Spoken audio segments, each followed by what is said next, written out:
উদয়পুর মহকুমার অন্তর্গত দুধ পুষ্কিনী এলাকায় রবিবার বিকেল ৩টায় অনুষ্ঠিত হয় ডিওয়াইএফআইয়ের জামজুড়ি অঞ্চল সম্মেলন।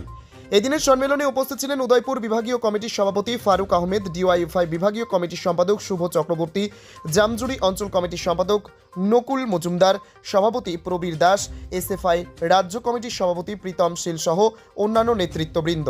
সম্মেলনে বিভিন্ন অঞ্চল থেকে আগত প্রতিনিধিরা যোগ দেন। সংগঠনের ভবিষ্যৎ কর্মসূচি, যুব সমাজের সমস্যাবলী এবং আন্দোলনের রূপরেখা নিয়ে বিস্তারিত আলোচনা হয়। নেতৃত্বরা জানান, সমাজে ন্যায় ও সমতার প্রতিষ্ঠা এবং তরুণ প্রজন্মের দাবি আদায়ে ডিওয়াইএফআই সর্বদা সক্রিয় থাকবে। গণতান্ত্রিক মূল্যবোধ রক্ষায় ঐক্যবদ্ধ আন্দোলনের বার্তা দিয়েই শেষ হয় এদিনের অঞ্চল সম্মেলন। যখন 46 বছরে পড়লেও আজকের দিনেও আমাদের সেই স্লোগান দিতে হয় যে সকলের জন্য কাজ এবং সকলের জন্য শিক্ষা। আমরা জানি যে দেশে আমরা বসবাস করেছি, এই দেশের যখন স্বাধীন হয়েছিল 1947 সালে, আমরা যারা যুবকরা ছিলাম তারা অনেক আশা আকাঙ্ক্ষা নিয়ে এই দেশ স্বাধীন করেছিলাম। কারণ তখন আমাদের অনেক আশা আকাঙ্ক্ষা নিয়ে আমরা সেই দেশ স্বাধীন করেছিলাম।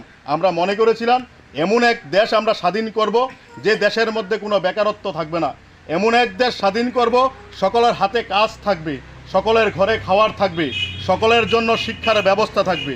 আজকে আমরা দেখলাম দেশ স্বাধীন হওয়ার প্রায় 79 বছর পরেও আমরা দেখছি যে আজকে বেকাররা রাস্তায় দাঁড়িয়ে তাদের কাজের দাবির জন্য আজকেও সারা দেশ জুড়ে আন্দোলন করতে হচ্ছে, স্লোগান দিতে হচ্ছে। আমরা জানি যে 2014 সালে আমাদের দেশে যে একটা সরকারের প্রতিষ্ঠা হয়েছিল, যিনি প্রধানমন্ত্রী, তৎকালীন সময়ে গেরুয়া শালু পরে সারা দেশ জুড়ে হেলিকপ্টার জুড়ে ঘুরে ঘুরে সারা দেশের যুবকদেরকে বলেছিলেন যদি এই সরকারটাকে, তাদের সরকারটাকে যদি এই দেশের মধ্যে প্রতিষ্ঠা করা হয় তাহলে বছরে 2 কোটি বেকারের কর্মসংস্থানের ব্যবস্থা করবেন। আমরা দেখলাম এই সরকারটা প্রায় 11 বছর এই দেশে পরিচালনা করছেন। সেই হিসাব মোতাবেক আজকে দেশে 22 কোটি যুবকের কর্মসংস্থানের ব্যবস্থা হওয়ার কথা, কিন্তু আমরা দেখছি বর্তমান সময়ে এই দেশের মধ্যে যে বেকারত্বের যে নথি সারা দেশের মধ্যে, সেই নথিভুক্ত যে বেকার, সে বেকারের সংখ্যা আজকে সারা দেশের মধ্যে 20 থেকে 30 কোটি বেকারের সংখ্যা।